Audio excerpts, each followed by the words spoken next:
A paz do Senhor a todos. Vamos continuar falando a respeito do Sermão do Monte, né? Estamos falando das bem-aventuranças. Eu quero abrir com você, quero que você abra sua Bíblia aí, vamos ler Mateus capítulo 5, verso 8. Bem-aventurados limpos de coração, porque eles verão a Deus.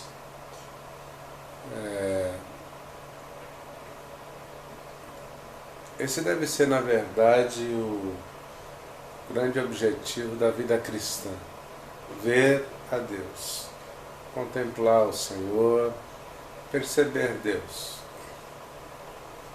ver Deus em tudo, ver Deus no dia a dia, ver Deus nas circunstâncias, ver Deus na dificuldade, descobrir em Deus a resposta para tudo nas nossas vidas. Aqui Jesus está falando de uma característica que o crente ele precisa ter, e ela é de fato uma característica tremenda, extraordinária. Bem-aventurados os limpos de coração. Quando a Bíblia ela fala de coração, ela está falando, na verdade, do homem na sua intensidade, está falando do homem por dentro, sabe? Analisando o ser humano de dentro para fora. Então, está falando do centro das emoções, da sabedoria, da nossa inteligência, sabe? Dos sentimentos, de tudo aquilo que nós temos, mas na profundidade mesmo do ser, na profundidade da pessoa. E aí Jesus ele traz aqui essa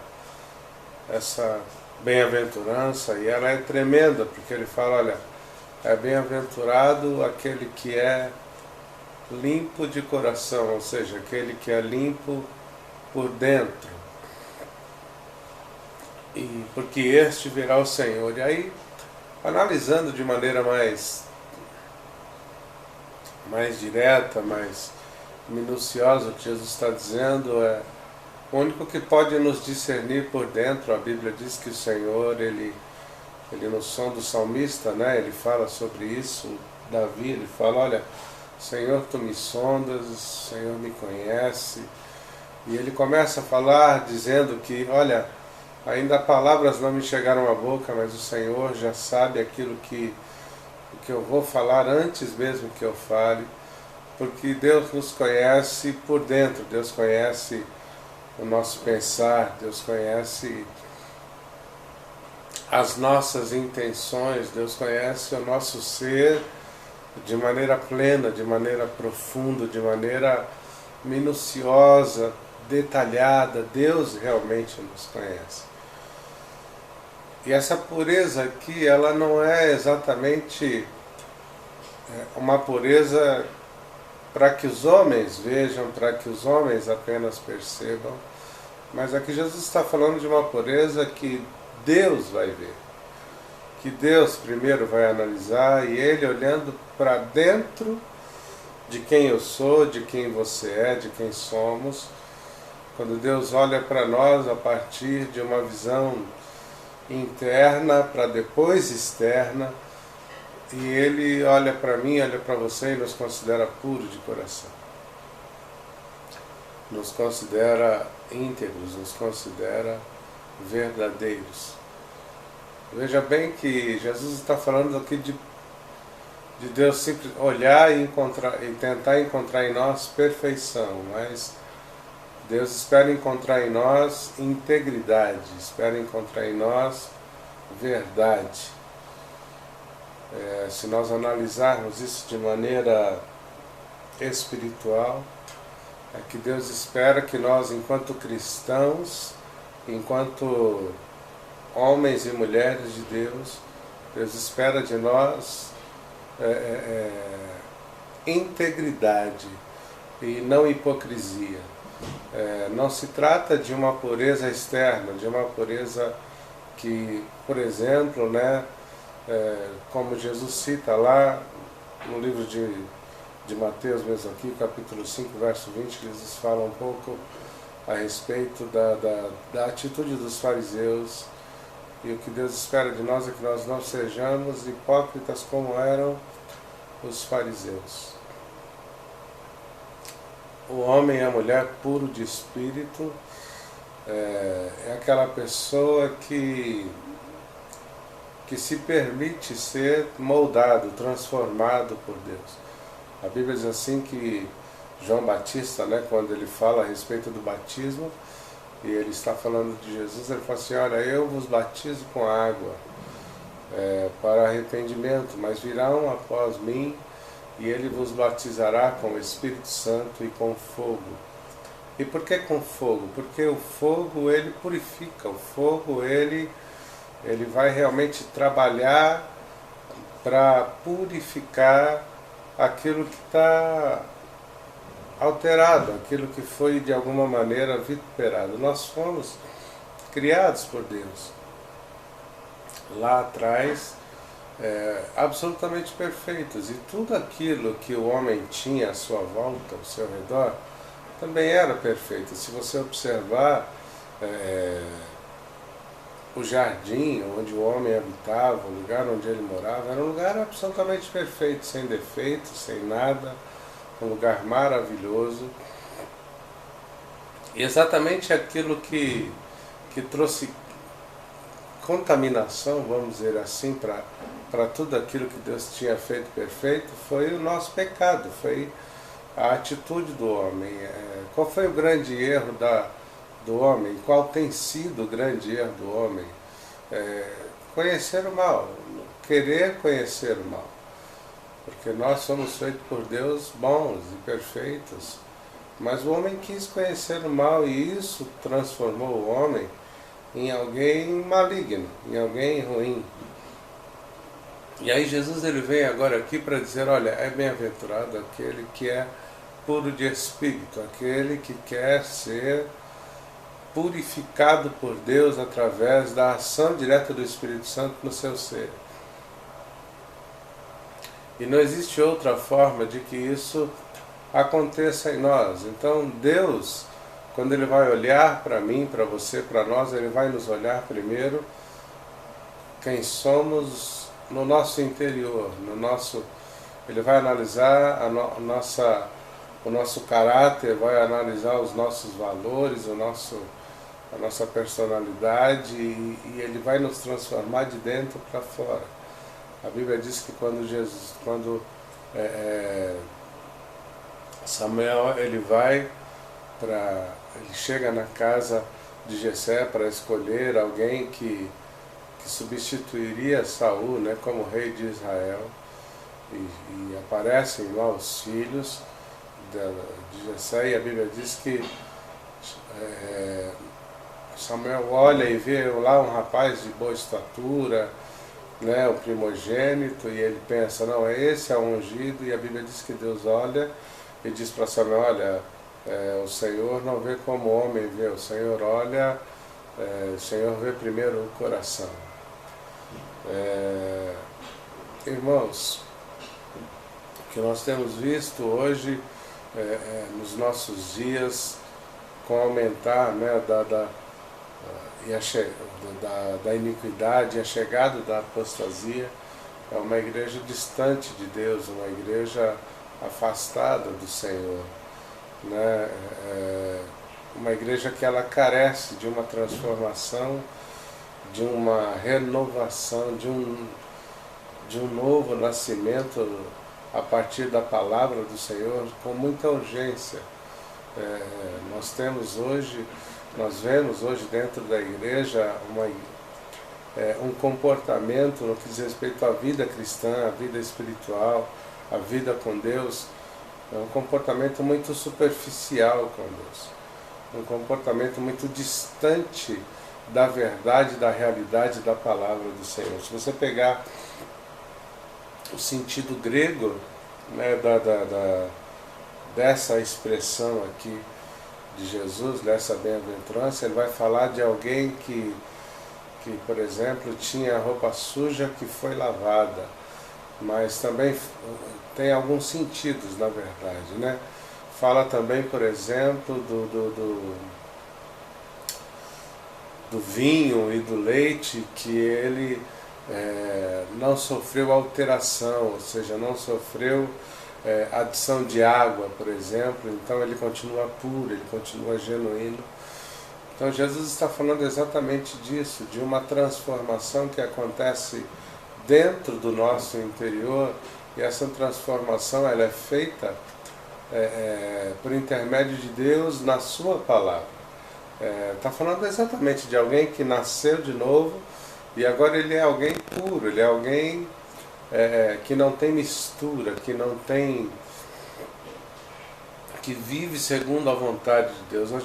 Nós sabemos que nós vivemos uma guerra espiritual. Por quê? Porque embora nós estejamos vivendo uma vida diante do Senhor, uma vida cristã, nós ainda estamos neste corpo, num corpo que ele é corruptível. A Bíblia diz que vai chegar o momento em que isso que é corruptível será revestido de incorruptibilidade, isso que é mortal será revestido da imortalidade do Senhor, mas ainda nós estamos neste corpo, e este corpo, fisicamente falando, ele não quer e ele não vai servir a Deus, mas no meu espírito, se eu sou um homem espiritual, a Bíblia diz que é aquele que é nascido do Espírito, ele vai realizar as obras do Espírito, e aquele que é carne, ele vai fazer as obras da carne. Então, uma vez que eu nasci de novo, que eu estou vivendo uma vida diante do Senhor, a minha atitude ela é pura, ela é sincera, ela é íntegra diante do Senhor. Isso não significa dizer que eu não vou ter as minhas guerras, que eu não vou ter a minha luta, né? Mais uma vez lembrando, Paulo fala lá no livro de Romanos, no capítulo 7, desta guerra que existe, porque a minha carne ela não quer servir a Deus, mas se eu sou um homem, uma mulher espiritual, as minhas obras elas serão pautadas a partir dos valores e da verdade da palavra do Senhor. Isso significa então entender que eu vou subjugar a vontade do meu corpo, da minha carne, que sempre ele vai querer satisfazer vontades que não condizem com a verdade do Evangelho. Mas uma vez que eu me posiciono diante do Senhor para viver uma vida sincera diante dele, o Espírito Santo então vai conduzir as minhas ações, vai conduzir o meu comportamento, e automaticamente eu vou servir ao Senhor e eu vou ter condições de ter dentro de mim uma geração constante de fé que vai me dar condições para permanecer firme no Senhor. Vai me dar fé suficiente para eu conseguir enxergar Deus no meio das guerras, no meio das circunstâncias ruins, no meio da luta, no meio da dificuldade. Eu vou enxergar Deus, eu vou perceber a ação de Deus, eu vou entender o cuidado de Deus, eu vou permanecer firme nele, permanecer constante nele. Eu estou te convidando neste momento para entender essa bem-aventurança de uma maneira real. Por quê? Porque a única maneira do crente conseguir viver uma vida cristã é ele buscando a santificação no Senhor. A Bíblia diz assim que nós devemos ser santos como Ele é santo. A Bíblia diz que sem santidade ninguém verá. Sem a busca da santidade, ninguém verá o Senhor. E é necessário que a igreja do Senhor ela tenha isso como prioridade, buscar a santificação do Senhor. Sabe, distanciar a sua vida do pecado, distanciar a sua vida desse sistema que ele tem engolido a igreja, que ele tem de uma maneira muito poderosa e terrível afastado a igreja da verdade, da realidade do Evangelho. Sabe, irmãos, a pessoa que é pura de coração, ela não flerta com o pecado. Ela não brinca com o pecado. Ela não fica, caminhando de maneira oscilante, querendo de alguma forma pagar para ver se ela consegue ou se ela não consegue. Não, ela simplesmente se afasta. A Bíblia diz que nós devemos nos afastar da aparência do mal, ou seja, quando eu consigo detectar, consigo perceber que alguma coisa lá é nociva e ela pode trazer algum dano para a minha vida espiritual, ela pode trazer algum dano para a minha relação pessoal com Deus. A Bíblia diz que aquilo que aparenta o mal eu já tenho que correr dele. Mas aquela pessoa que ela não é limpa por dentro, que não vem sendo transformada por Deus de dentro para fora, ela não tem essa concepção, ela não tem sequer a preocupação de preservar uma boa convivência com Deus. Não se engane. Aqueles que vivem uma vida superficial dentro do Evangelho, eles podem talvez enganar a multidão, enganar as pessoas, eles podem enganar até seus líderes espirituais, mas não existe como enganarmos a Deus dentro de uma realidade, de uma verdade tão tremenda e tão poderosa.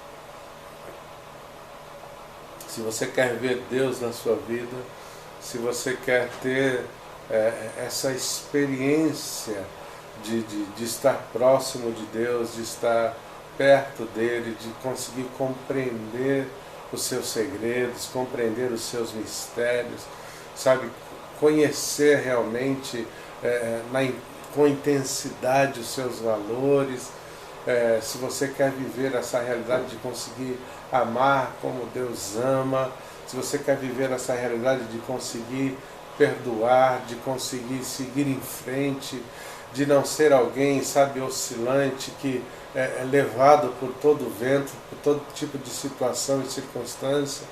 O que mais vemos hoje são pessoas inconstantes, pessoas que não conseguem, administrar situações difíceis na vida, pessoas abaladas no seu psicológico, na sua vida sentimental, principalmente muitas delas estão absolutamente mortas no que diz respeito à vida espiritual, à vida com Deus.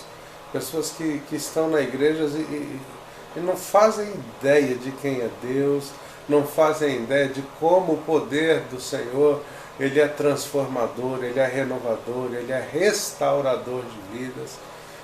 Pessoas que estão na igreja há anos e não sabem nem a que vieram ainda. Não conhecem Deus. Talvez porque acha bonito, talvez porque acha legal, porque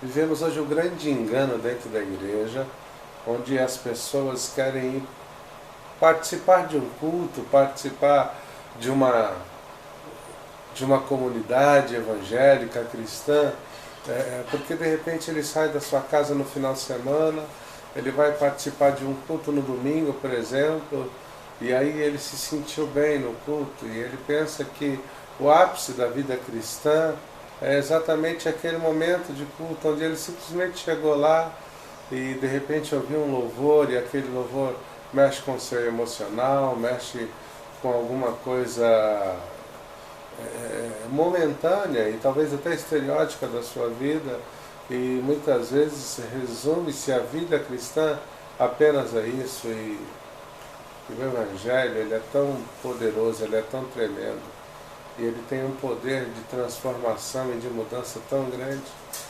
A proposta aqui de Jesus nas bem-aventuranças, eu tenho sido bem enfático nisso e até repetitivo, mas é importante estar sempre lembrando que a proposta aqui é nos tornar pessoas felizes, realmente felizes. Alguém que se permite olhar para a Bíblia e não apenas ler, e não apenas talvez entender, porque nós temos a ação do Espírito Santo que nos convence do pecado, que nos convence do erro.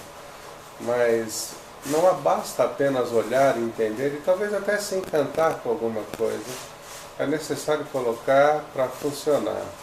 É necessário realmente colocar em prática, de verdade, tudo aquilo que o Senhor tem ministrado e ensinado a cada um de nós. Não adianta eu ouvir, por exemplo, o tempo todo a Bíblia me ensinar e eu ler a respeito disso, a Bíblia me ensinar a amar, a Bíblia me ensinar a ter, como nós temos visto até agora aqui nas bem-aventuranças, ser manso, ser misericordioso. Não adianta eu ouvir aqui a respeito de ter fome e sede de justiça.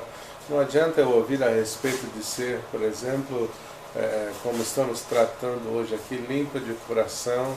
E tudo isso, para mim, continua sendo apenas teoria, continua sendo apenas uma palavra bonita, ou talvez uma palavra de efeito.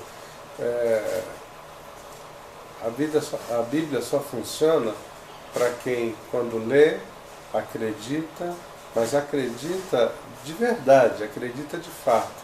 E o que seria, no caso, acreditar de fato? Eu olho, eu observo, eu entendo e eu faço. Eu faço. Nós temos um grande engano quando nós imaginamos e quando nós pensamos, por exemplo, que milagres eles geram fé genuína. Não, não geram. Eles podem gerar talvez um entusiasmo e uma fé momentânea. Vou dar um exemplo. A nação de Israel viveu milagres extraordinários na presença do Senhor. A saída do Egito, por exemplo, foi uma saída, foi depois de uma manifestação extraordinária de Deus em favor daquele povo. Eles viram o mar abrir, eles viram as pragas serem derramadas sobre o Egito e não afetar nenhum judeu. Eles viram a água sair da rocha. Eles viram milagres tremendos da parte de Deus. E mesmo depois de tendo vivido essas experiências extraordinárias, como por exemplo, ver Deus se manifestar na nuvem, ver Deus se manifestar na coluna de fogo, sabe? Bastou Moisés se ausentar por alguns dias, 40 dias. E aquele povo já se perdeu, já se corrompeu, foi lá e fundiu um bezerro de ouro e foram adorar aquele bezerro de ouro. Então, apenas ver grandes milagres acontecendo e Deus se manifestar por intermédio de uma grande cura, sabe, de algo extraordinário que Ele fez por nós, só isso não gera fé suficiente para que nós tenhamos uma vida cristã genuína diante do Senhor. Só isso não é suficiente para nós conseguirmos ver Deus.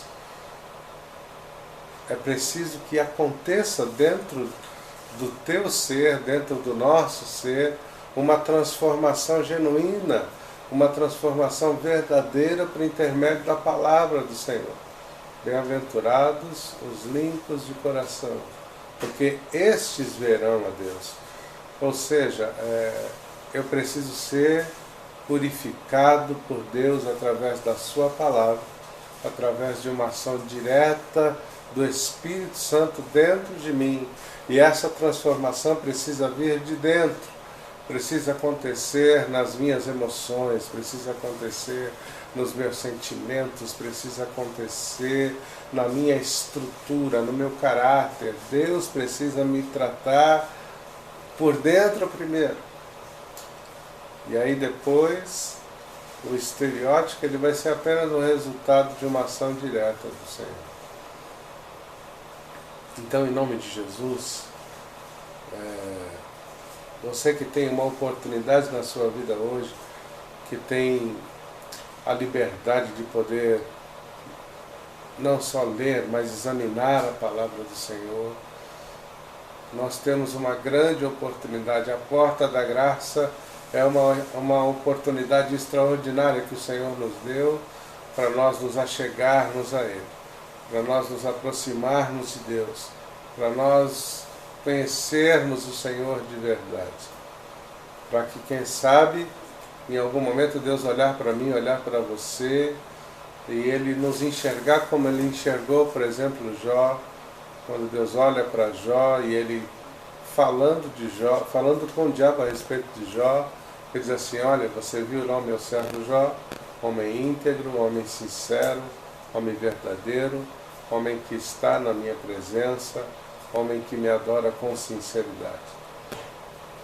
Depois vieram as provas, vieram as dificuldades, mas Jó continua firme, continua íntegro, e ele pôde viver o grande milagre da parte do Senhor, a benevolência do Senhor, a bênção do Senhor.